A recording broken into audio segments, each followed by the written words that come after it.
Hello, everyone, and thank you for joining us for today's webinar. This session is part of the Passive House and All Electric Homes Training and Workforce Development Initiative brought to you by the sponsors of MassSave.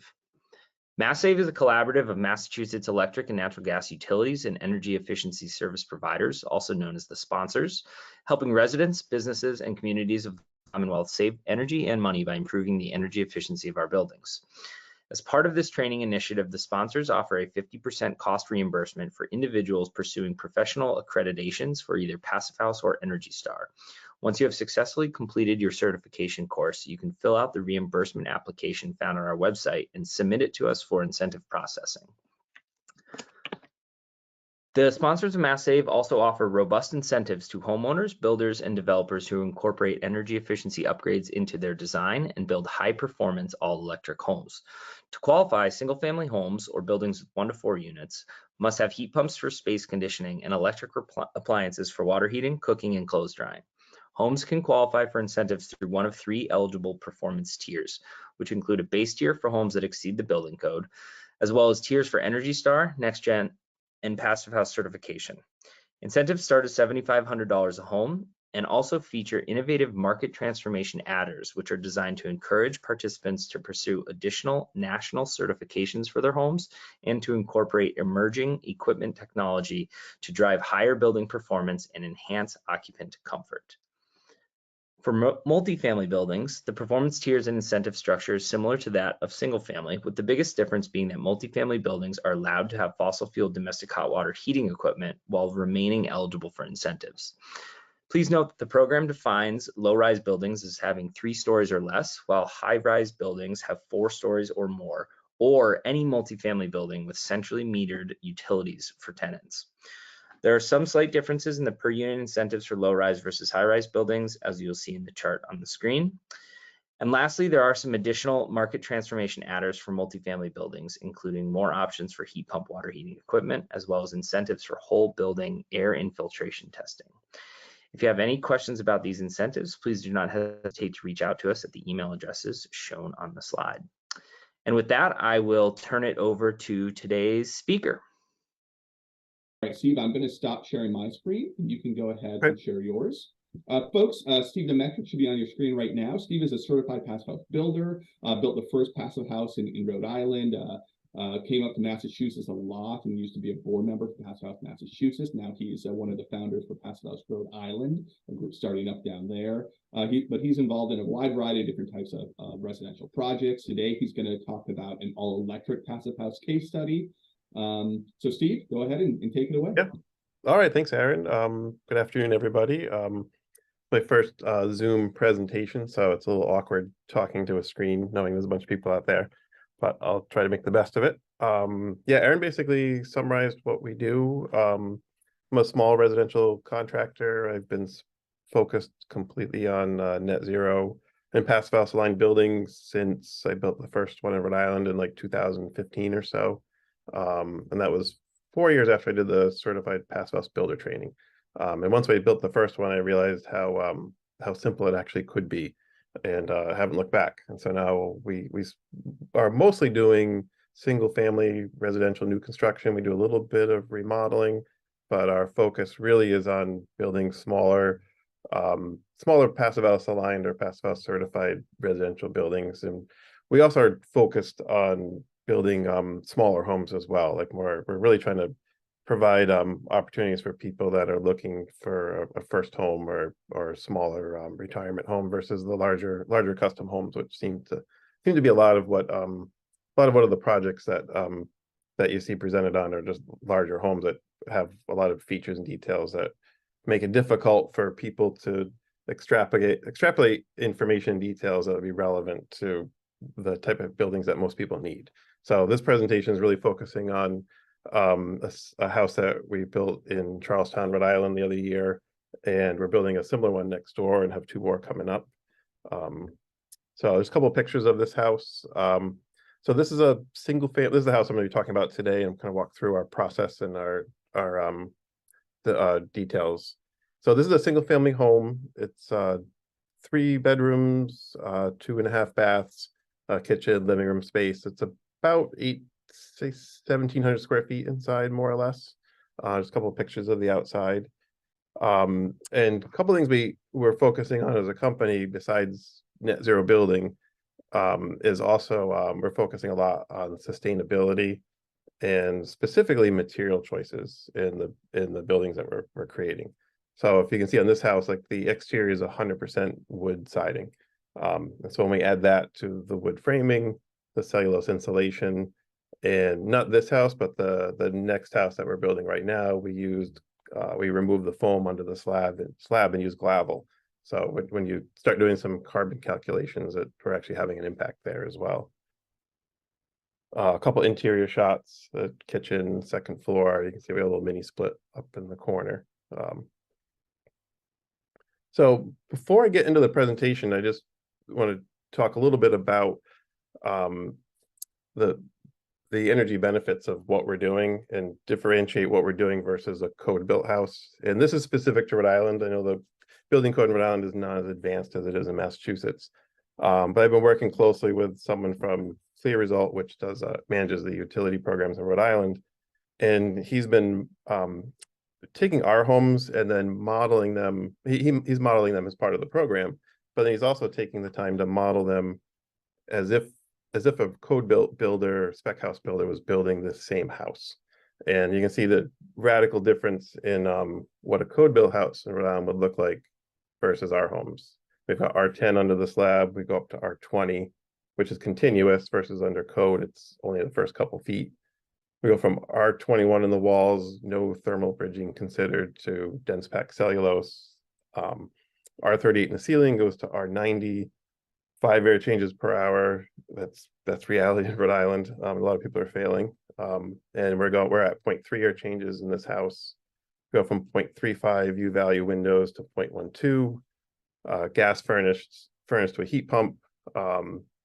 Gas hot water heater to heat pump water heaters, and then just much more energy efficient air conditioning. And then the big one too is ventilation, and that's a completely separate topic, but not to do with energy, but just for indoor air quality and health of the occupants. That balanced ventilation is definitely key, and not something you can put into the spreadsheet for value, but it's definitely a value that's there. And so these are some numbers that we've come up with so far based on our modeling. Is so that's this house that you just saw in the first picture. If we were to build it to code with a spec house builder, this is our peak loads for that house. And as designed and built, the modeling came up with 9,600 kb2s per hour, significant reduction there. And that's, yeah, massive savings there. And so that's our peak loads. And then annual consumption, we end up with the code built house, we're at 68 million BTUs per year. And as designed with our heat pumps, that works out to 5 million BTUs a year, that's a massive reduction with those change in specifications. And then monthly savings, we calculate $257, annual savings $3,000, and you can see the 30 years, the payback is real. And this particular house as well, this was built without solar panels, and they did put solar panels on after the first 6 months. And I don't have the utility bills from them yet, but from what they've said, they're actually at I think they're net positive right now with their solar panels. And the comparison here for you can see before as another summary of it was we're changing from natural gas boilers to heat pumps. You can see the benefit. These are all the benefits that come out of that. So now I'm going to get into the kind of our construction details. And this is an old slide. I first saw this probably, I don't know, 10 or 12 years ago. And actually not that quite long, maybe 8 years ago. But I've always gone back to it in our presentations because it really defines everything that we're talking about in these projects. And it captures the concept that we're trying to share with our customers through the design process, is simplifying these details and so that we can apply them more effectively on these homes. And I love the simplicity of this drawing. You can see the red here is just our air barrier, just that concept of keeping a really simple continuous air barrier. The other concept here, the blue, here's our continuous insulation, thermally broken all the way through. Here's our balanced ventilation, another key component to these structures. So I got our exhaust air coming out, our fresh air coming in. Not quite drawing the code. I don't think we have the separation we need there, but that's okay. And then also detailing for overhangs. So you can see these long overhangs, how it affects the amount of solar gain in the project. And that's another variable that's not calculated very accurately in those heating loads I was sharing earlier, because most spec builders would have removed the overhangs on our house, because right now they're at 2 feet and they probably would be a foot or less or non-existent. So another variable to consider. So I just want to kind of walk through what our approach is, and how we're thinking of our projects as we're moving into them. So our recipe for this is really we're taking our knowledge and putting it to use, and we're also committing to high performance details. And I do feel that for people that are just starting out, that are trying to understand how to do these things and how to apply these things to a home, I think more important than learning the knowledge is committing to using it. Because as you commit to using it, the knowledge will come from practice. Basically, that's how it's worked for me. I started studying high performance building, gosh, probably 2007 or 8 when I did the BPI course, and ever since then, every little bit has been applying it and learning it. And the more you apply it, the more it sinks in, and the more you understand it, and the more effectively you can apply it then. The other thing that's been really important to us in our approach is to really simplify our construction details, mainly because a lot of the work being done on these homes is being done by subcontractors who are not Passive House certified. They don't really understand the details. They're not interested in the benefits that they're going to be able to bring to the house, because they're not like the builder or the architect or the owner. They don't have that level of commitment to the project. And in reality too, is like the electrician or the plumber or the framer, like they're framing houses all day long. They're framing regular code built houses, and they're going to come to your project. They're going to want to build it like they normally build it. And if we throw them strange details or things that are unfamiliar to them, the chances of them getting that right are going to be significantly decreased. So that's why we're trying to make them really, really standard and simple, to basically make it seem like that it's a regular house. The other variable that we're looking at is using local cost-effective materials from the lumberyard. This kind of goes along with that. Number 2 is, if your subcontractors have never seen it before, there's a good chance they don't know how to install it properly. So trying to use normal materials that people are used to. And then the other variable is trying to make sure everybody's committed to the plan. And for us, in our case, if we're working with an owner, like and an architect, the owner and us are usually committed already. But if you're in a project where only one person's committed, you at least need one person to start that process, and one person to have the knowledge and commitment. And then, as it says here, the level of success really depends on that shared knowledge and cooperation from the other 2 parties. So if you're working with a builder who doesn't know much about Passive House, as long as they're committed to learning about the process, they'll and excited to learn more about how to build a better house, then you're going to have a successful project. And so with that knowledge, this is what we're focusing on. These are the ingredients for our homes. Air tightness is number 1. We're using a lot more insulation. We're focusing on designing thermally broken envelopes. And with those first few, we're also taking into consideration vapor control and mitigation in our projects as well. And that comes down to choosing materials that aren't going to compromise our wall assemblies by creating issues with condensation in the walls. We are building other all electrical mechanicals and appliances. This is an all electric house. And the last one, which is really, really important, we really need to pay attention to the exterior details. So we're putting rain screens behind all of our claddings, and we're really paying attention to flashing details and air sealing. Something I've learned over the years is that if your house isn't airtight, then it will leak. Because a lot of that water leakage that we've seen in buildings is actually coming from suction, which is due to air pressure differentials on the house when it's windy and rainy. And you're creating negative pressure points on the house, especially around windows, where you get little air leaks around windows. and water can actually get sucked right into the building. So that air tightness actually has a huge impact on flashing details. And then the icing on the cake for us is once we build this great envelope, we basically outfit it with air source heat pumps, a heat pump water heater, an energy recovery ventilator. We always use Zender in our homes. We're using Energy Star appliances and a heat pump dryer. So once you have that great envelope, you put these things into it, and these will all work in that envelope. They're made for each other. And then our process. So we've got all that information. So this is our process and how we put it together into this house.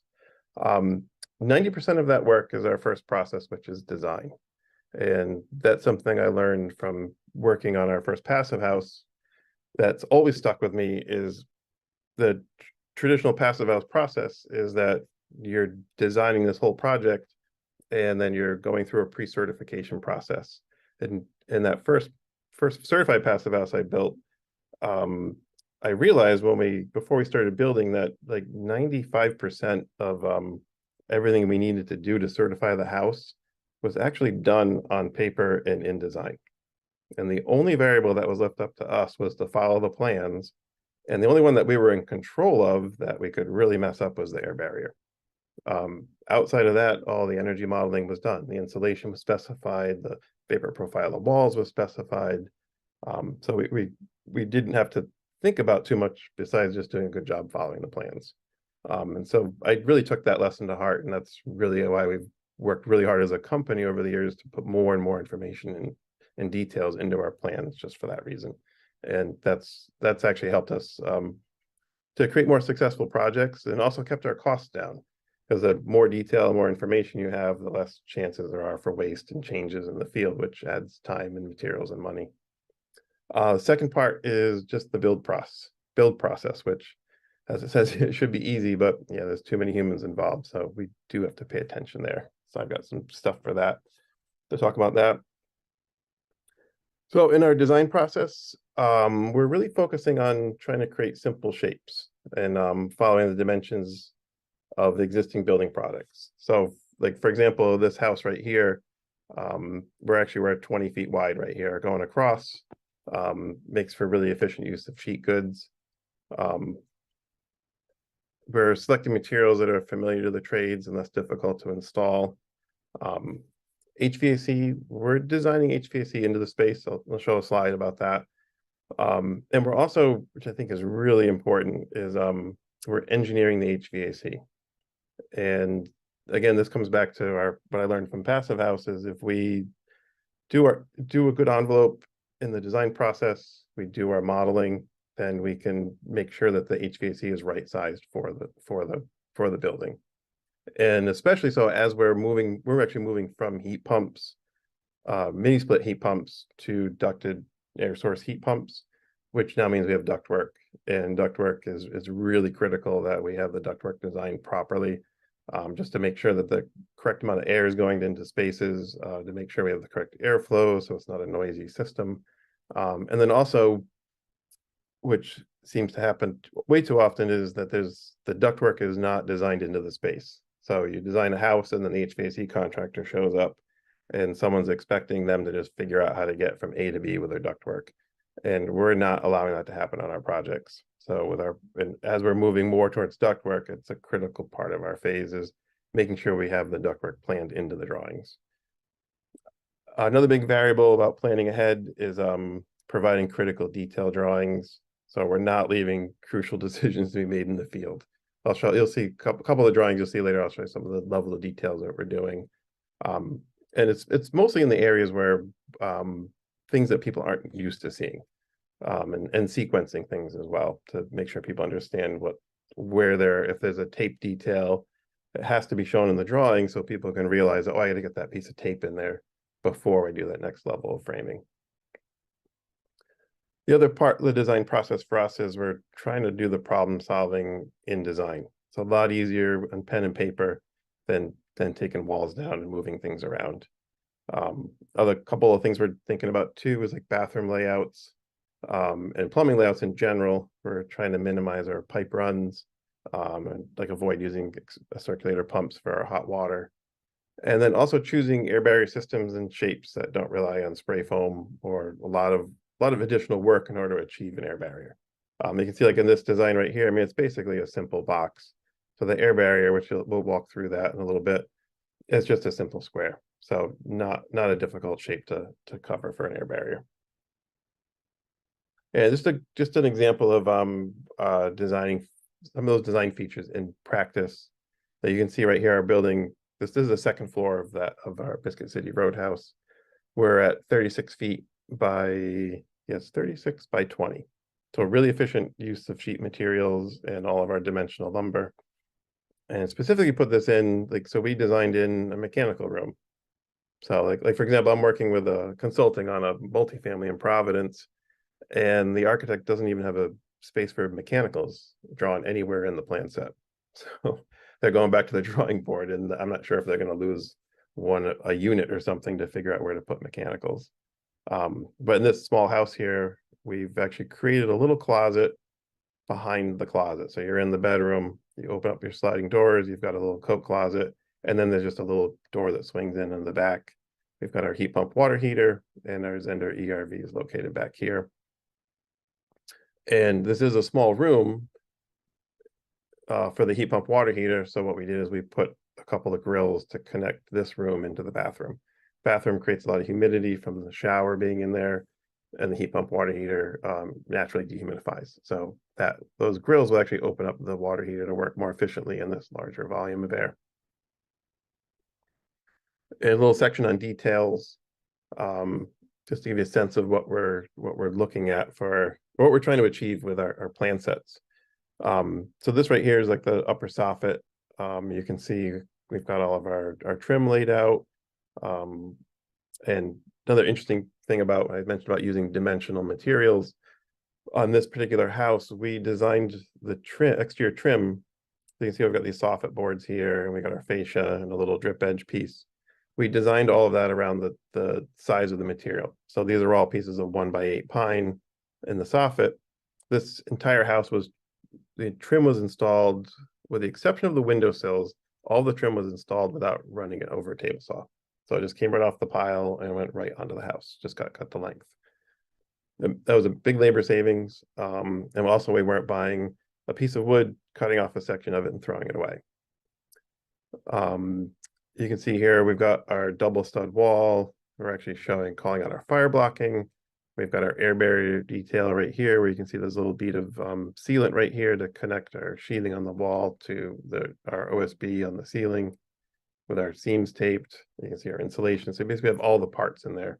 So when someone's framing the building or the insulator, they can see everything that's going in and how it affects them. Elevation drawings, just to give you a sense of the detail we're doing, is, for example, it's kind of hard to see because of the shingles, but we actually have our shingle layout is all done in AutoCAD on the plan set. So we've got all those details in there as well. So we get to the build part. To break our build part up, we're focusing on 3 areas here. We've got our air barrier, our insulation, and our WRB. Those are really the main areas that we're looking at to achieve the shell that we're trying to build. So when I get into the air barrier, a couple of questions I always ask is where the air barrier goes, what needs to be sealed, and is it intentional? And it should be. It should be designed into the plans, and it should be detailed in the plans as well, so everybody knows where it is and why it's there.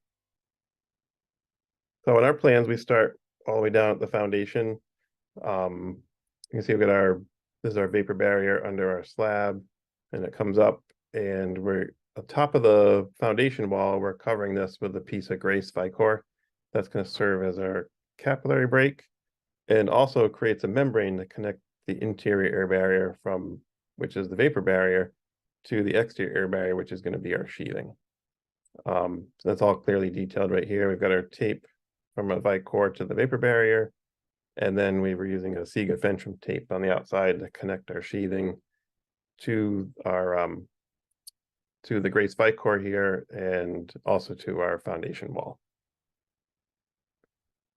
And there's another detail we've used. This is a different project. where we actually caulk the sills as well, which is another option. So in here, you can see here's our Vicor that's carrying all the way through over the top of the foundation. And here's our sill plate. This is a slightly different design. So it's a 2x12 sill here for a different reason. But you can see we've got our caulk here's our caulk underneath the plates here. And we're also caulking where the plates meet together as well. Just another option for that air barrier. So once we get our sills taped, our next part of our air barriers are taping our sheathing, which, I mean, every building has sheathing on it. And I personally feel it is the easiest and most cost-effective way to create an air barrier in an airtight home. Because it's rare in construction where you can actually have one product serve 3 different purposes. So in this case, we got our sheathing. It's going to be our structural sheathing to hold our wall together, keep it from racking. It's also going to be the nail base for our siding in this case, which is one of the reasons why I'm really not a big fan of exterior insulation, is it really complicates installation of siding and flashing. In this case, the siding can get applied over a rain screen and nailed directly to the sheathing. So you've got a nail base for our siding, and then now we tape it, and now it can be our air barrier as well. So definitely a benefit there. And here's a picture from, this is a different project that we did, but I put this on here just to explain why we're using our sheathing as the air barrier. You can see in this photograph here, you've got our sill plate, and then we got our first mud sill. We've got our second mud sill, our floor sheathing, and then we got our walls framed. And see all these spaces in here. You can see the tongue and groove at the edge of the plywood. You've got all this space underneath the plates. We're shimming between the plates to make up for the unevenness of the concrete. And when you add all those spaces together, there's a lot of places for air to move. And we can see we've got our bead of caulk right here. And eventually this will have on the sheathing, onto that Vicor, and then onto the concrete, we'll have that Seagate Fentrim tape. So that is basically going to eliminate the pathway between the caulk and the tape. That's going to eliminate any pathway for air to get up behind the sheathing and then come right through the sill area right here in these big gaps. So that's basically in a nutshell why I like exterior sheathing as the air barrier, because it's really covering all of this stuff that's happening underneath our with the framing. The thing you can see in this photograph too is kind of not very easy to see, but the top of the foundation here, you can see where it's been ground down a little bit. See, these are the ridges right here from standard concrete forms. First step for us before we put that Vicor down is we're hitting the top of our foundation with a grinder just to smooth out any ridges, take out any of the little humps. And while we're doing that, we'll just smooth the top inch or, well, probably 1 to 3 inches at the top of the foundation. And that creates a nice level surface for that tape. So otherwise the tape's going to be going over all, you can see all these little bumps of concrete, these little ridges from the forms, and that smooths all that out so the tape can be continuous all the way around. And also with that process too, it if there's any mud, dirt, or anything else on there, it takes it all off. And then once we're done grinding, we blow everything off with an air hose, so it's a nice clean surface at that point. There's a couple more pictures of the sheathing. You can see we're using a pretty good sized bead of caulk. So as you're nailing it in, you do get a little bit of squeeze out. That's how you know that it's coming through. And actually, one of the reasons we did switch to the tape is part of having an air barrier is being able to inspect it. And we found with the caulks and the tapes, when we started subcontracting some of our work out, it was hard to tell if it was actually installed properly, if it was even there. Because not everybody will put the correct amount on. So in this case, like I can see it here, but if we actually change that from a caulk detail to taping to cover that seam, as a contractor, I can go out, or my site supervisor can go out and actually see if that air barrier detail is being executed properly. And yeah, and here's the finished product right here. So we've got our zip sheathing in this case. We got our zip tape, and then here's our Seagate tape to connect that foundation all the way through. What the other benefit to that Sega tape, which I really like, is you can see that bottom of the zip sheathing is now protected from any splashback. So if you have, let's say there was a patio here, like a stone patio, bluestone or something. When you get good driving rains, and that patio might be only 8 or 10 inches below, there's a lot of splashback that can happen there, and the concrete gets wet, and that you've got that exposed edge of the sheathing right there, and that I have seen that rot over time, especially if there's bushes growing up against the house. That basically will slow down the drying, or if it's on the north side of the house, same thing. And this tape will basically protect that edge of the sheathing from absorbing any of that moisture.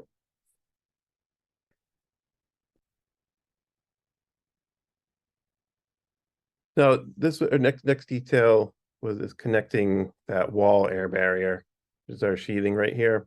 We're going to connect that through to our ceiling air barrier, which in this case, what we did is we took on top of our 2x6 walls, we actually built a 2x6 ceiling, and it was really simple detail where, because the building's only 20 feet wide, we're able to just frame a continuous ceiling with 20-foot 2x6s right across the whole building.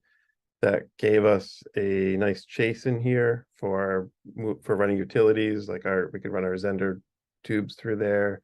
We've got a future house we've planned where we're able to run some ductwork through there. And then we've got our furring strips, wiring can still go in there easily. And so basically we ran our plywood all the way up, and then we put a bead of sealant here because of our plywood. We continued it up to create a back dam for our cellulose. But then that bead of sealant in here is connecting it through to an OSB on the top of that 2x6 joist. I've got pictures of that I'll show you in a second. And that ceiling, the air barrier, becomes that OSB on the ceiling. We've also used Intello on the ceiling as well. And here's in that same house, we've got a vaulted ceiling. So basically right here, we've got a piece of Intello that is connected to the top plate. That's going to flap over here and then connect through underneath the joist right here. So actually that Intello is not in the drawing there, but it should be, because it came into the finished product. And there was one other thing I was going to point out here. Oh, actually, I'm not sure what it was, but we'll come up. It'll come to my mind. So here's that finished detail in place. So here's our sheathing coming up the wall. We ran a bead of tape right here first, because here's our plywood, our OSB air barrier in the ceiling. And we ran a bead of tape here just to create a bigger target for that caulk detail to connect the plywood sheathing here to the plywood sheathing in the roof. Oh, that was the other detail. See that deck up here of the OSB on top of the 2x6s, that actually created a platform for us to frame the roof. So if we were able to we could frame this whole roof off of that's not a really tall attic in there, so we had like a 4-foot ladder up there. But basically gave you a place to stand when you were working, which much more comfortable, much safer, and it really, really sped up the production on this particular job. And here it is from inside. You can see just simple 2x6 ceiling running all the way across. The size of this house too, and the shape, you can see we're able to frame this whole house without building any partitions. That's another part of another metric we try to insert into our designs to lower costs, and is to eliminate the structure. I find that a lot of larger houses, like we're building a house right now that's probably 2,500 square feet, so it's within the size limits that we're trying to work within. But the architect designed an extraordinarily complicated roof, and it's actually taking longer to frame the roof than it is to frame the walls in the house. That's how complicated that roof got. And like we've got point loads. There's probably 5 different point loads in the house. There's enough LVLs in that house to build probably 6 of these houses. I think the only LVLs in this entire house are just the roof headers. Sorry, the window headers. The only reason we're using LVLs for window headers is just for the shrinkage. but otherwise there wouldn't even be any LVLs in this house. It would be all dimensional lumber. So yeah, we're able to build this whole ceiling all the way across without any partitions at all. And based on that airtight sheathing, these are the numbers that we're getting. These are 3 different projects that we've done over the years. These are the ones I have pictures of, but here we're continuously getting extraordinarily low numbers. The one on the left turned into like 0.12 air changes per hour. This one in the middle here was maybe 0.22. And this one right here is actually the house that the house that's presentation's about. They were at 49, which, gosh, that was probably around 0.17 or something like that. And those numbers are just from using that tape detail, a little bit of caulk at the sill, taping our sheathing, and then making sure that we've got that continuous connection from the wall sheathing to our roof air barrier, which in our case was the OSB in the ceiling. And then also connecting to the Intello and the sloped ceilings. So these are really, really, really great numbers. So next phase I want to get into is how we insulate our buildings. So in this particular project, because we're trying to create that thermal break at the foundation, this is an 8-inch concrete stem wall, which actually was an interesting thing that came up for us in design. Was I was looking at the code book, and I've been building for 25 years, and I don't think until 2 years ago I ever poured a foundation that was less than 10 inches wide. Doesn't matter what we were doing, it was always 10 inches wide. And I never realized that in the code you could actually build you could form a foundation 6 inches wide if it's a frost wall. And so I talked to my code official and found out that, yeah, if you follow the code book, you can do that. And so all of our foundations now, which is new for our foundation guys, they question it all the time, but we're not doing 10 and 12-inch foundations anymore. We're doing 6-inch and 8-inch. So in this particular case, we have an 8-inch foundation wall. And also when the foundation wall gets narrower, your footing gets smaller. So when I added it up, it was, I don't know, between the footing and the walls, we basically reduced our concrete by about 30% or so. So we have an 8-inch wall here, and then for our thermal breakup at the top, just to create a little more R value right at the top of the foundation, between the exterior of the foundation and our slab, we have a 2-inch piece of type 9 EPS in here. This is another detail that we started doing that took a little bit of persuading with my foundation contractor, but eventually he did it, and now he does it for us all the time. And that's that we're actually just casting that EPS right in place in the wall. First few times we did this detail, I noticed that, well, first one we did, we actually built separate little forms and we set them in place. We basically built them out of plywood. They were perfect. They went in, we pulled them out, and we had this perfectly shaped shelf. And the forms were useless at that point because they were fit to a particular house, so they were covered with concrete, so we ended up throwing them all away. The next time the foundation contractor bought just regular pink foam from the lumberyard, they formed up their shelf, and when they were all done, they took the forms out, they pulled all the foam out, and then they threw it in the dumpster. At least the stuff that broke up and wasn't usable, they saved some of it, but it was maybe 50% waste. And then I asked him, and it took a couple of jobs before he finally did it. And I said, let's just take this type 9 EPS. We're going to nail it into the form. And you can see that pink line right there. That's the chalk line for top of concrete. So we basically they snapped their line and then they nailed this foam into the forms right into the line. And that top of the foam becomes the screed point for the top of their concrete for the wall. And so now we're just casting it in place and we're just leaving it, which seems like such an obvious thing to do, but apparently it was pretty novel for at least where we are. And it took a little convincing, but now that's a standard detail for us and it's been working great. So that's where our insulation starts. And normally I don't like to introduce other, like I don't like to ask the foundation guy to do insulation work for us or anything analogous to that. But in this case, I mean, it's not too much of a curveball for them because that's how they form brick shelves traditionally. So we're just asking them to nail it up to the chalk line just to be a little more accurate with that. And even if they miss that, that's still fine, because we can always trim it and we can always add a little piece later. So that if it's not a perfectly detailed insulation joint, we can still work with it. This is not the first house we did. We'd used type 9 EPS in the slab, but in the second one that we're building right now, very similar home, we actually were able to use Glavel. And if anybody has a chance to at least try to price this into their project, I highly recommend looking into it. We actually found a net savings by using Glavel over EPS.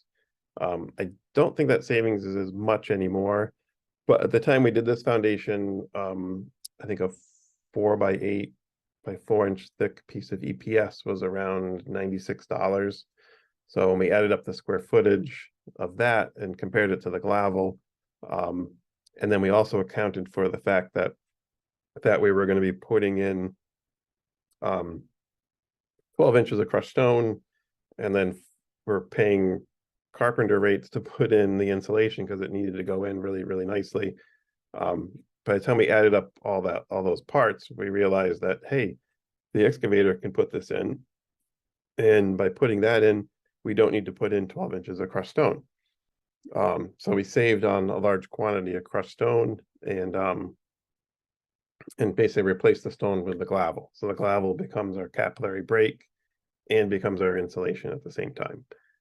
So when we did all that accounting, it was a net savings of maybe $1,500 on this project. And the other nice variable there too is that the excavator is doing work that they're doing normally. So they're, instead of spreading stone around the foundation and leveling it and compacting it, they're just using Glavel instead. So it's not a huge leap for them. And as much as my carpentry crew knows that they do a good job with the foam, they're carpenters and they would rather be cutting and fitting wood than foam any day of the week. Which is an interesting anecdote because that's actually one of the reasons why we're moving away from exterior rigid insulation is when I look at all the projects that we've done that work on, we've never found it to be cost effective. And one of the things I keep seeing is when I do the estimates and look at the hourly rate that we're paying for a carpenter versus what an insulator is charging by an hourly rate, it doesn't make sense to pay carpenters to insulate. And all the projects we've ever been on, it's the carpenters doing the exterior insulation.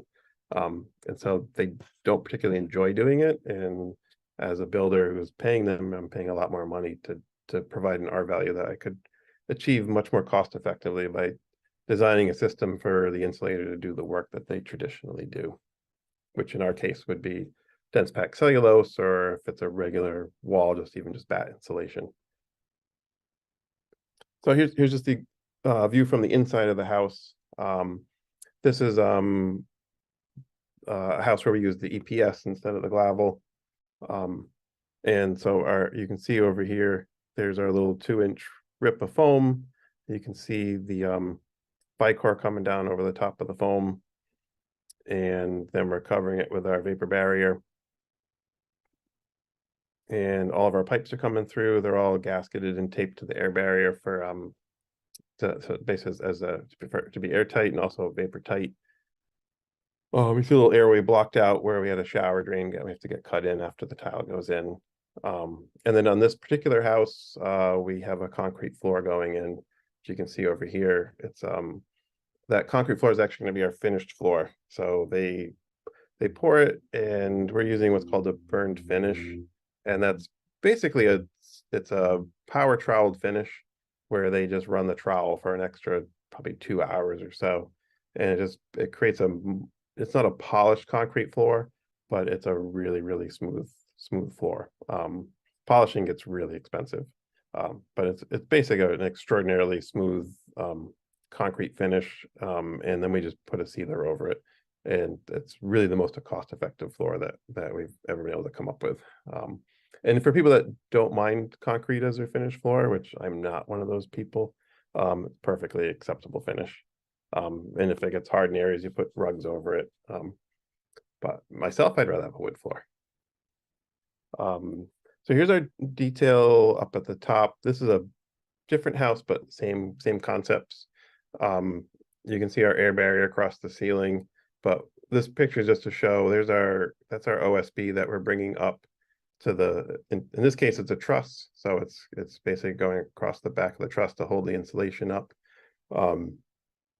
And the other project, the other detailed drawing I showed you, is just basically the back of the rafter tail. And then these are the vent chutes that we're putting in just to maintain that ventilation space for the once the insulation goes in. One of the reasons I wanted to show this detail is that this piece of OSB here is actually just scraps from the job site. As what we used to do is we used to run these AccuVents all the way down to the top plate.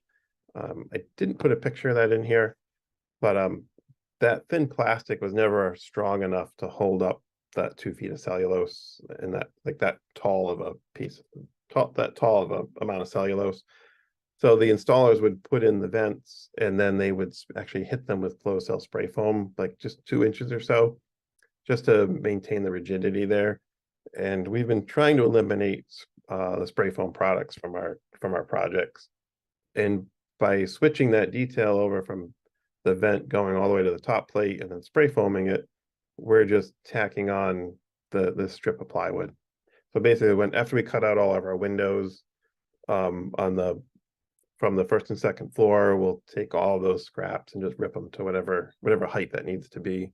And then it might mean we have to get a couple other strips as well, but we just nail them up because they don't need to be cut and fit perfectly.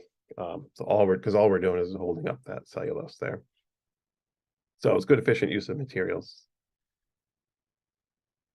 And then next part of our insulation, we're using double stud walls, and so really it just comes down to dense packed cellulose. So we're just netting the walls, blowing it in. That vaulted ceiling detail you can see here. We're using Intello in our ceilings in this case because we're want to manage the amount of moisture getting up into the roof. And then we've got our strapping to create the channel for our wires. And up in the attic here, a little hard to see, but yeah, we're probably around 24 inches or so there. And what's interesting, you can actually see in this this yardstick here, how it's really hard to read the numbers on there. And what we found is over the last 2 years or so, the cellulose manufacturers have been putting a lot more cardboard in the cellulose. So you used to be able to look through the netting and there's you can see the little letters on all the cellulose everywhere. And now there's a lot of cardboard in there. And that cardboard actually is a much finer particle and it's got a little more static cling to it. So we're finding that the amount of dust that we're getting is 10 times as much as it used to be. So when you're going up into the attics and stuff, we can't even read the yardsticks anymore because everything's just caked with dust. We're hoping, we tried on the current project, and I think the next one we should be able to do is switch over to try that new wood fiber insulation from up in Maine. That should be an interesting experiment, which I think will be very successful. So the benefits of that insulation, this is the benefit during construction. So once we get the building envelope in, we start putting in monitors. So these are just little Accurate monitors we get from Amazon. We basically spread them around the house. So you can see we've got one in the first floor bedroom, one in the kitchen window, and one on the second floor. And so this is a house that does not have any HVAC installed, except for a couple of little electric heaters. In this case, this was probably around November in this house. And so with little electric heaters running for a couple hours a day, yeah, we're keeping the house at 70+ degrees, and all by itself, we're around 50% humidity. which is really, really good for, October, November in Rhode Island. But what's most notable though is these are three completely different places within the envelope, and the consistency is really, really impressive. And we're finding that throughout all of our projects. We've never seen big discrepancies at all. Even like last winter when we had that cold spell that came through where it went down to like -12, which is unheard of in Rhode Island. None of our customers had any issues whatsoever. Whereas like I knew people that had pipes freeze and had to leave their house, and not so for our projects. Nobody even noticed that weather was like that. One benefit of this too is during construction. So we find like we're not running propane heaters, we're not running kerosene heaters, and which both add a lot of moisture to the interior of the building during construction. We're able to maintain really, really comfortable temperatures which is good for our materials. It helps with drying when you're like with sheetrock and plaster. It helps with hardwood flooring. So if we're minimizing the amount of moisture that's in the building, then the subfloors are going to dry out quicker. And we're not going to have that excess moisture messing up hardwood floors. So and also creates a great environment for people that are actually doing the work. So whoever's working in that house during the winter, they're really, really comfortable, which definitely helps with production. Last section I was going to get into was the WRB. And this is a really important point, is that there's no enforced code for flashing. There is language in the building code about flashing, but I have never in all my years, and maybe somebody here has experienced it, seen a building inspector call out a flashing detail in their inspections, which is really too bad, because as the building codes changed and as we're building tighter and tighter envelopes, there's so much less energy moving through our walls.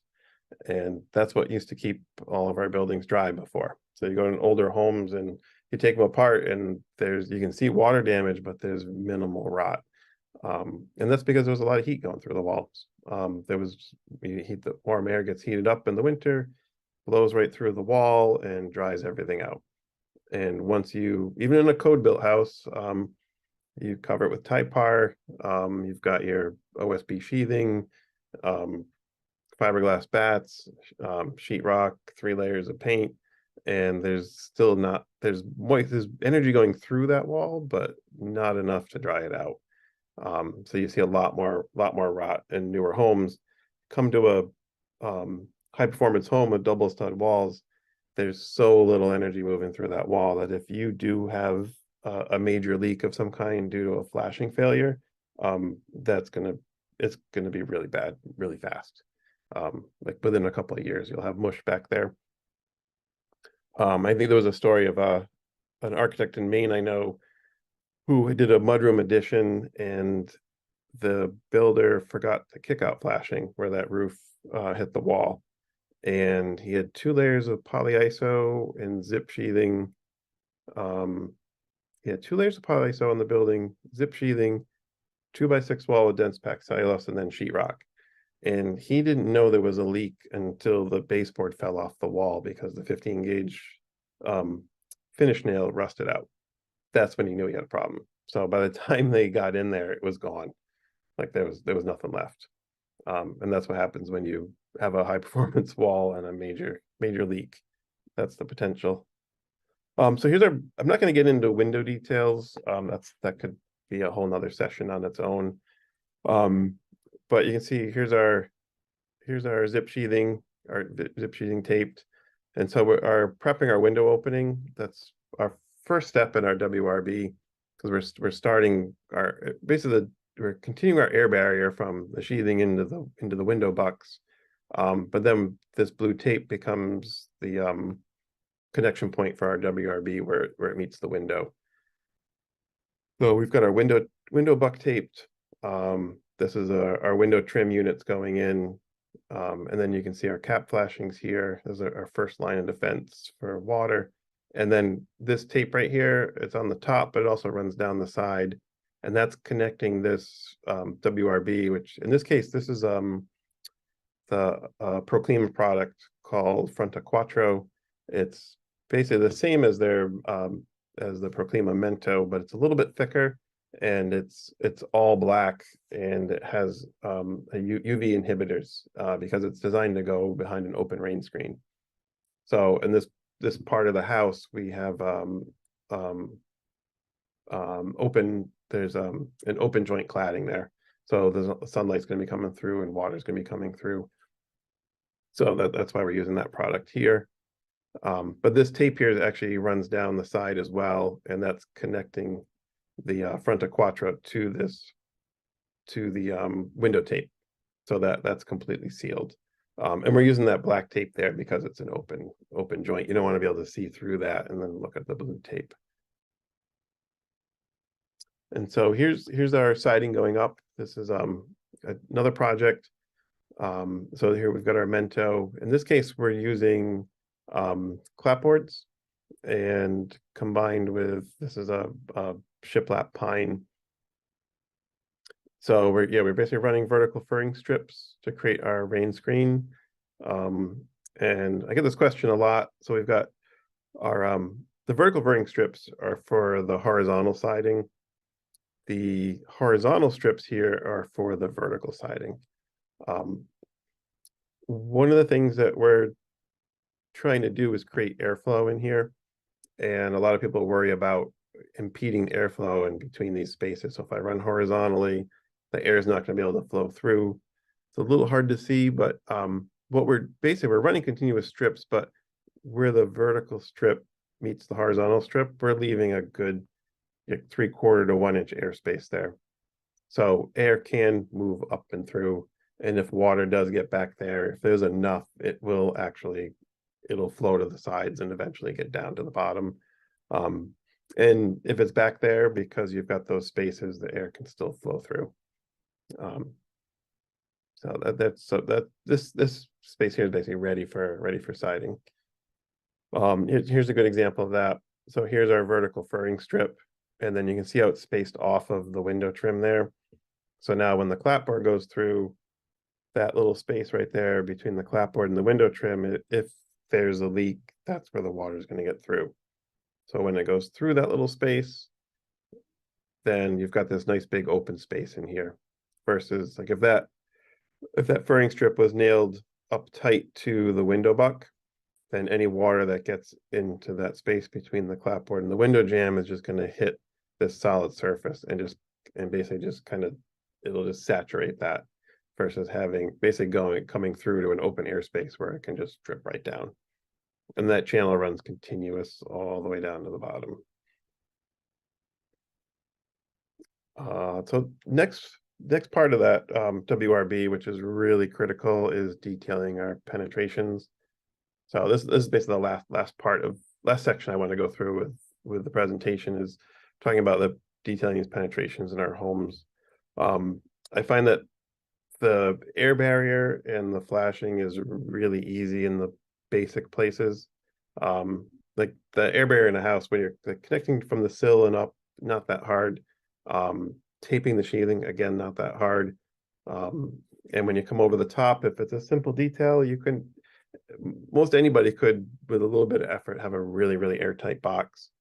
But what I've learned over the years from blower door testing many projects is that as you make the house tighter, the places that are left leaking are concentrated now. So those pressures that exist in the house, when we're trying to manage our the moisture and energy flows through the building, and in a leaky house, let's say in the wintertime, got warm air, it's got humidity in it, moisture in it, and that warm air is trying to leave the house. If it's a really leaky house, that warm air is flowing through the envelope in many places, and it's dispersed all over the place. And the house can sometimes handle it, sometimes it can't. As the house gets tighter, those pressures don't change. So if it's 20 degrees outside and 70 degrees inside, that's going to be a constant pressure. And as the house gets tighter, that pressure is going to be concentrated in smaller and smaller spaces. A good example of this is when spray foam first hit our market, which was probably gosh, 20 years ago, 18, 20 years ago, when the higher end builders and architects started specifying it, that within the first few winters, they were getting lots of calls of people with huge icicles coming out of their soffits. And the reason for that is because they were making the house much more airtight, but the spray foam was in the wall and it was in the roof. But that top plate connection, if you think back to that sill picture I showed you with all those spaces between the framing materials, those spaces exist in those double top plates. And the plywood where it attaches to that double top plate, there's a lot of space for air leakage there. It's at the top of the building. You understand the stack effect. There's a lot of pressure coming out through the top plate there. And all that warm air was going right into the soffits, hitting the cold soffits and then turning into water and then into ice. So that was a good example of that concentration point. And from that, I've learned that, so once you get this nice airtight envelope, you've got your zip sheathing, now we're gonna start poking holes in it. And we really need to pay attention to them. So the first one here is basically outlets. So our go-to are these acrylic electrical boxes from the company in the Midwest called Airfoil.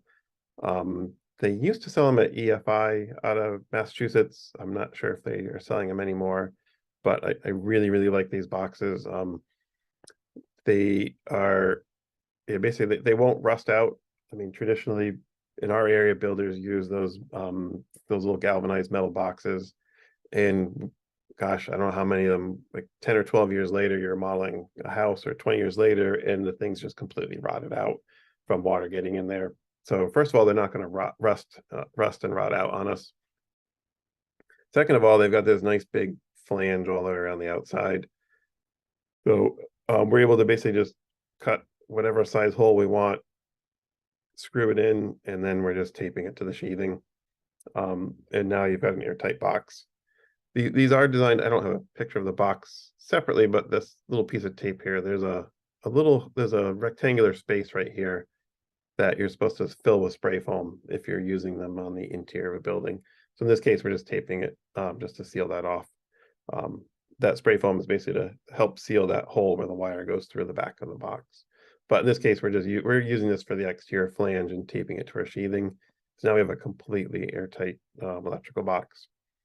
You can see here it is in a finished situation. We've got a little block cut out for the outlet to get mounted to. So now any water that might get in there, it's sitting in a plastic box, which doesn't care if it gets wet, and it's not going to get sucked through any holes in that box and into the envelope. Another example, so this is our meter socket on a house. So we're bringing that wire from the outside. This is a roof-mounted electrical feed.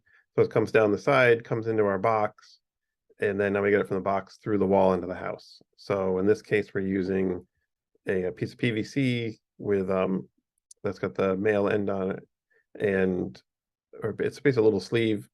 We're putting a gasket on here. We use a lot of building gaskets from 475 Building Supply. Again, it's a Proclima product. And we're gasketing that sleeve, taping it to the wall, and then we're integrating that sleeve with our WRB here. So this is our air seal right here of the conduit to the gasket to the sheathing, which is our main air barrier. And then we're just covering that with, in this case, this is an older project, so we're actually using tar paper. So now it's watertight shingle style, and it's also watertight and airtight with the tape and the gasket. And that threaded part just goes right into the back of the meter socket. Electrician runs their wires, and then from the inside or the outside, we just put a little spray foam in the pipe, basically to seal the space between the wires and the inside of the pipe. Another big one, faucets.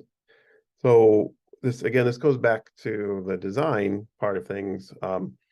We're trying to locate our exterior faucets in such a place that we're close to plumbing. So in this case right here, we're actually the same concept. We're using a little sleeve and a gasket taped to our WRB, but we're bringing that conduit in. In this case, this is the kitchen sink. So we designed this house to and we specifically chose to put the faucet on the exterior wall behind the kitchen sink. So now that pipe's going to come right in to the sink base cabinet, and really quick connection for the plumber there. Main reason for this is, I'm sure a lot of people know, those frost-free hose valves. They're constantly breaking. They constantly need maintenance. And if somebody, which somebody happened to me on one of my projects, they left their hose attached to the frost-free faucet all winter long, which once you do that, it's not frost-free anymore.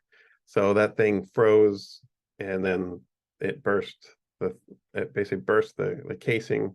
And then in the springtime, when they turn the faucet on, it basically just filled the whole wall. It was a double stud wall filled with cellulose. It filled the whole wall with water, which was we fixed it. It was a lot of work to fix it. It filled the wall and came out under the floor as well. And in this case here, if we had it in a sleeve like this, that water would have just filled into the base cabinet and gotten the floor wet, which would have been the same repair minus ripping the whole wall apart and taking all the cellulose out. So that's from that anecdote, that's the main reason we brought them in. But we'll bring, in this case, we're in a sink base in the kitchen. We'll bring them into a vanity sometimes. Sometimes we'll actually just bring it into the interior of a mechanical room, or we'll have them on the inside of a closet or something where they're not noticeable. So basically, once that pipes through the wall, comes into the back of the block, and the plumber can just attach a piece of a pipe to this frost relief valve and just push it right through. The pipe comes through the conduit in here, and then just like the electrical wire, we just put a little bead of foam in there to seal that up, and then they connect it to the inside plumbing. Last one's HVAC, and again, it's the same concept. Where you basically, these are going to be where the disconnects are. We've got 1, 2, 3, 3 compressors outside, and we're going to have 3 disconnects for those compressors. So we basically have a short piece of conduit with a threaded end, gasketed and taped to the wall, integrated with our WRB. There's our service outlet that's required by code, same outlet design. And we just started using these really nice flashing boots from Quick Flash for the HVAC. That the installers really like them because it makes it really easy to get that line set down and out of the building without the risk of kinking the line when they're doing it.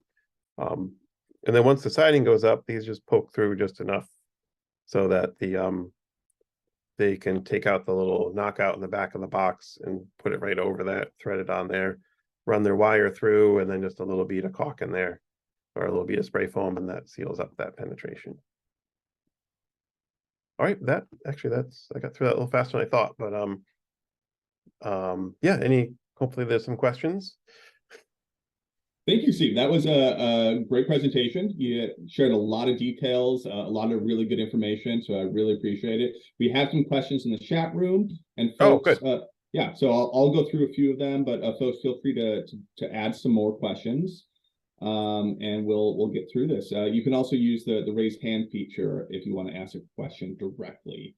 But for now, sure. just ask some questions to the chat room. But we'll start here, Steve. There are a few questions just kind of on some details on the building envelope there. Yeah. So one question, you mentioned at the beginning you weren't using exterior insulation.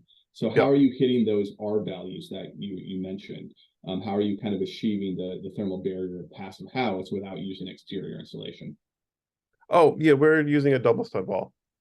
So a double stud wall. Yeah, double stud wall, a dense packed cellulose. Basically we end up with an R42 or so. We're using a 2x6 exterior wall with advanced framing, and that's 24 on center, and then 2x4 interior wall, 16 on center. So we end up with about a 5.5 and 3.5, 9. Yeah, we end up with a 3-inch space in between the walls, but the studs don't line up either. So that creates our continuous insulation there. Okay. Yeah, we've done 2x8 walls with mineral wool and 2 inches of exterior rigid foam. We've done what's the other insulation we used? We've used the wood fiberboard insulation. We've done exterior polyiso. And when we've looked at all those systems, the double stud wall is still the most affordable. And it's not just the most affordable, it makes the sequencing's a lot easier for the trades. It makes it, we're building a normal house that way. Like there's when the average sub comes in, nobody knows that they're in a special house by using that system. Which it makes everything a lot easier that way. That's great.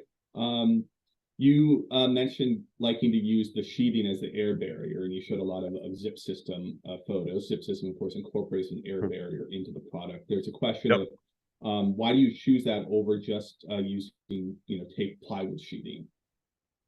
Oh yeah, we use zip sheathing for a while. We actually stopped using it for a little while because we were having issues with that OSB behind the green layer is not as high quality as the Advantech. So we were noticing a lot of swelling, and then like nails that were set flush all of a sudden would be back a strong 16th. In the end, I don't think it probably really matters at all. But then we switched over to CDX. And also because the CDX, we know what the perm rating is. There are still, when you get into the weeds of building science and really geeky builders, you get into like what's the real perm rating of zip sheathing, and CDX, like the tar paper that I showed in one of the from our older projects, is like a smart vapor retarder. It's more wetter it is, the more vapor open it is, and it can handle the wetting and drying of a mistake a lot more than the zip sheathing can. But we ended up going back to zip sheathing because the CDX we were getting was horrific. We were getting panels that were out of square. I didn't include it in here, but with my presentation I do on air sealing, I have slides showing like delamination and like whole sections of the outer layer of the plywood that are missing. So when you're taping that seam, the tape connects the sheathing, except in that spot where there's a football that's a void. And if you're not paying attention to that, you end up you lose some of the air tightness. But personally, I wish we could, like, we're using CDX. I wish we could get like I guess I wish we get a BC plywood, or at least get an AD or something to give us one flat fur face that's continuous. That would be nice. So that was the only reason. It was just a quality control issue from CDX. But personally, I like it better. Okay. I think that really gets to the question there. You showed a lot of penetration details at the end, and there was a question about, are those in your plans, or maybe how detailed are the penetrations in your plans? Not those aren't in there yet. And the reason for that, which there was actually a slide I realized I should have put in as I was doing the presentation, was on the build side, there's a list of things that we do as builders, as a contractor that's trying to maintain quality control. And one of the things I do is, when it comes to penetrations, we do those in-house. So if I'm subbing out the whole house, in my estimate, I'll put in, maybe 12 hours or 16 hours or 8 hours, depending on the size of the house, for myself or one of my crew to go over for a day. And they will do that detail. They'll cut the hole, put the box in. Like we actually, on the one of the elevation drawings I was saying, we had the siding layout. We actually have all those penetration locations are all specifically shown on the drawing off of the top of foundation. So anyone can go onto the plan site and come over 4 feet from the corner, come up 18 5/8 inches center of your box, cut it in. So right now we're doing those ourselves. But we are in the process of creating a catalog of drawings, not drawings, of sequence photos. Because I mean, it's really, I've never been able to take a drawing and give it to an electrician so they know exactly how to integrate a box into the WRB. But if you have a series of photographs that show each step, anybody can follow it at that point, unless they're blind. So eventually that will be, those will be an attachment to the specifications. Yeah. I actually like that. I think that the photos almost are getting to a higher level of detail. Well, it's necessary. Yeah, we absolutely need that. Yeah. Okay. That's great. You had someone was asking about spray foam. You had mentioned you're resistant to use it, or you're using it less than you used to. If you could just kind of fill in the reasons for that. Oh, it comes down to it's the carbon question. We're not actually doing carbon calculations on our projects yet, Mhm. but I'm very aware of the impact of the environmental. I'm aware of how the environmental qualities of the products we're using affect our homes. And like as a builder, if we're trying to reduce our carbon footprint of the buildings, then we need to carefully consider the materials we're choosing to put in there. So like that's why we're trying to reduce our cement because at least in our area we can't get the concrete that has lower embodied carbon. Some places in the country maybe you can, but we can't where we are. Yeah. I was And really impressed. You mentioned reducing the concrete by about 30% just by oh reducing yeah, the width of the wall. Yeah.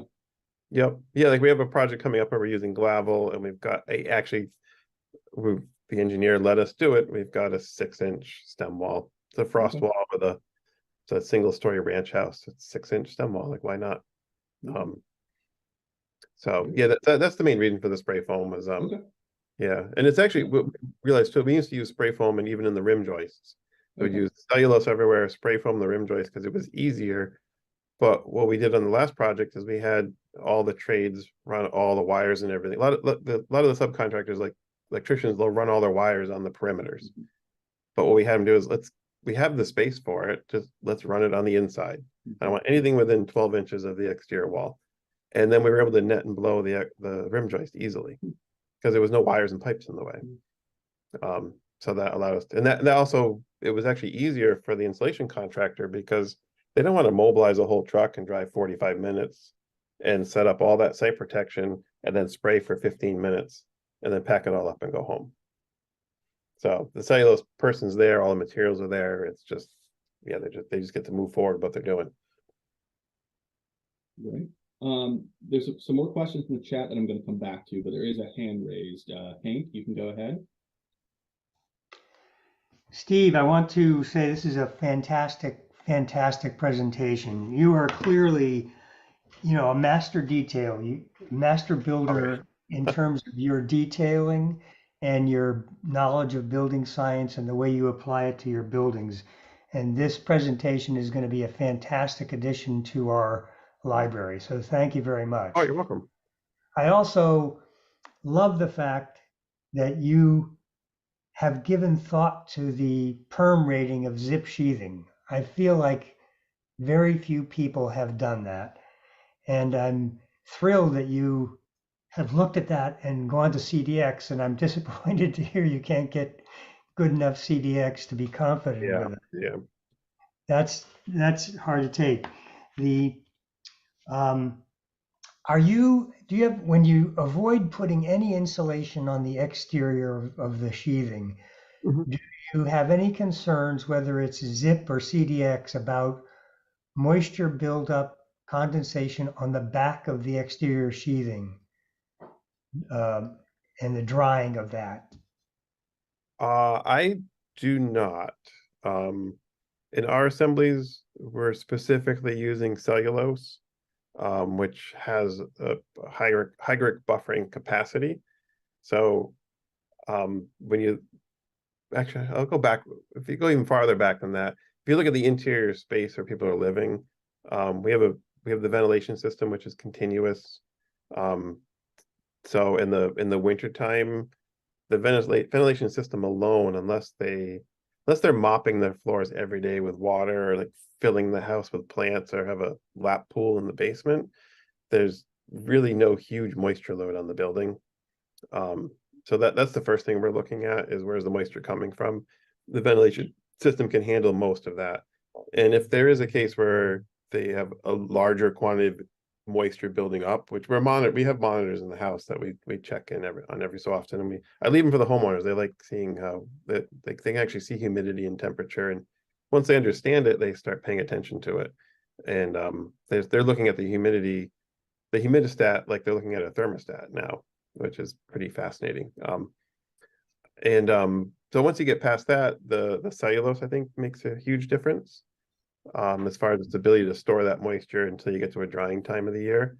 And then lastly, we're using Mento on the outside, which is extraordinarily vapor open. And then we've got our ventilated cladding. So it's a completely vapor open assembly that way. I mean, I think the weakest link in that assembly is the primer and 2 coats of paint on the inside of the wall, which is like a perm rating of 2 to 4, which that alone will eliminate a lot of that moisture transport into that wall assembly. I don't think people give enough credence to that. And then even with the zip sheathing, I think maybe it's a perm rating of 12, maybe. I don't know. No one's ever really gotten a real number from Huber. So between those two, like there's not a lot of room for it to get in or out anyways. The only way more moisture would get into that wall is if there was an air leak. So that's why we spend a lot of time on those penetrations. We flash for air tightness more than water tightness. And if you do that, you will get watertight as like a secondary benefit. So I think understanding how much moisture is actually getting in there. Like if we had a 2x6 wall with dense packed cellulose, yeah, or 2x6 wall with mineral wool, yeah, I might be a little nervous about that. So in an assembly like that, I'd probably put Intello on the interior wall and create like a secondary air barrier to manage the air-driven moisture. Yeah. But with a double stud wall, I'm not worried about it at all. I've been studying this stuff for about 15 or 16 years, and I have yet to see a single case study of a legitimate moisture issue with a double stud wall and cellulose that didn't have a reason that had nothing to do with building science in a well-constructed house. It was always due to settling or some massive moisture load or some other faulty construction detail.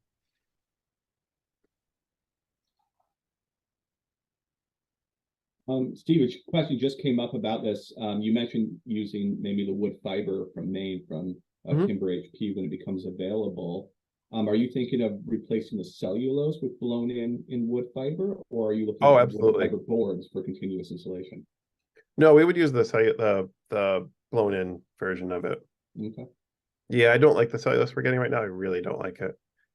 It's extraordinarily dusty. It's yeah, it's something about it just gives me, it's not the same material. Yeah, I'm curious to actually hear from more folks in Massachusetts if they're kind of experiencing that same thing with cellulose. We can have those discussions later, but that was the cellulose we're getting now is actually more brown than newspaper colored. So all right, I'm going to go back to a couple of questions here in the chat room. There was actually one. This is an interesting one. What would be your recommendation for a customer wanting to add a wood stove in a passive house? Just in generally, how do you think that you could handle that, and what would that really change a lot of the other costs involved in the project? Yeah, first of all, I say just don't do it. There's the Yankee Candle in the TV, and you could probably get a similar effect. But no, that comes down to the design. We'll actually take a space outside of the envelope, like a 3-season room or another room that's not part of that passive house envelope, and put the wood stove out there. You could manage everything with a wood stove in a passive house, except for the fact that you're going to cook yourself out of the house. Because there are passive house certified wood stoves and you're using little 6 and 9 inch logs. But the amount of BTUs they create, you're going to be too hot too fast. Like there's no way you're going to get that roaring fire hearth feel. You just can't do it responsibly inside an envelope like that. Yeah. So another question, just trying to compare the slab on grade to basement foundations. Have you done any passive house is with basements, or are you doing all slab on grade? Oh, we'll do basements as well. Okay, and and I guess the question then is getting out, is it easier, or I guess what's easier, more cost effective, for the thermal boundary and the air boundary, slab on grade or doing a basement? Oh, the slab on grade is more cost effective. Yeah, by far. It takes it's a little more coordination, a little more work up front, and during, like, just trying to get everything under the slab and get everything perfect. And framing it's a little tougher. Like you don't have any natural built-in storage space. Like where are you gonna put all the plumbing stuff when it comes in before you're ready for it? Like there's no basement. But yeah, it's just more cost effective. And honestly, I think that's the only reason we've done slab on grade projects is because we're trying to find ways to thread that needle today of the fact that it's just really, really expensive to build anything today. And people still need a place to live. They still want to have enough space And that's a variable that we put it out there, and people are like, yeah, I don't really need a basement. A lot of these houses too, people are like, I don't have stuff anymore. Like, I'm trying to eliminate stuff in my life, and so why do I need a basement? You know, but if you do want cheap square footage, that's a great place to put it. You know, but then we bring all those same building science details, we put them right into the basement. And the basements become extraordinarily comfortable places. And so, yeah, we can do it both ways. Great, thank Really you. comes down to budget and design desires of the customer. Great. Hank, your hand, it's up again. Is that right? Do you want to ask another question? Yeah, one last question, which springs off what you just said, Steve. So we know that this house is fantastically much more energy efficient. The operating costs are much lower. But would you have a guesstimate as to the cost, the capital cost difference of this house versus it built to code? Actually, what has a bigger impact is the material choices and and then who's building the house. That's what, like, people ask that question all the time, and yeah, you could find a less qualified, more cost-effective builder that just subs everything out and go to vinyl siding. There's a lot of things you could change in the house to lower the cost. But when I actually, I will say we have done cost analysis on larger projects where someone's really trying to squeeze money out of the project, and like, well, let's just get rid of the double stud walls and the high performance details. And the last time we did it, it was like I don't know, like a $1.2 million house. And when we peeled all that stuff back and then added back in the stuff that you have to add back in, like increased HVAC, putting all the bath fans back in and ventilating the range, and like all those other things you got to add back in there. And then add in the operating costs as well and the payback on that. It was around 4 or 5% maybe. Like they would have saved like $50,000 or something on $1 million house. And so when they saw that number, they're like, oh, okay, well, it doesn't make any sense. It wasn't like 20% or anything. But Right. that comes down to also is the shape and design of the house. Like if that was a really complicated, let's say this house was a really complicated cape with like 6 dormers and a turret on it, then yeah, making that high performance is much more expensive than trying to simplify the envelope. And so in that case, the spread might be 10-12% more. But with a simple envelope, it's really not that big. And I think what has a bigger impact on the cost of the building are the material specifications and the finish choices and who's building it. Like, are you hiring a bottom of the barrel builder that's $200 a square foot, or are you hiring someone that's qualified, who's not going to require extensive remodeling in 5 years when everything starts failing? Well, we're at time here. This has been a great discussion. I know there's more questions. My apologies for not being able to get to all of them, but we are at the end of our scheduled time here, so I want to let folks go. Steve, really great presentation. Thank you again for putting this together. Oh, you're welcome. That was a pleasure.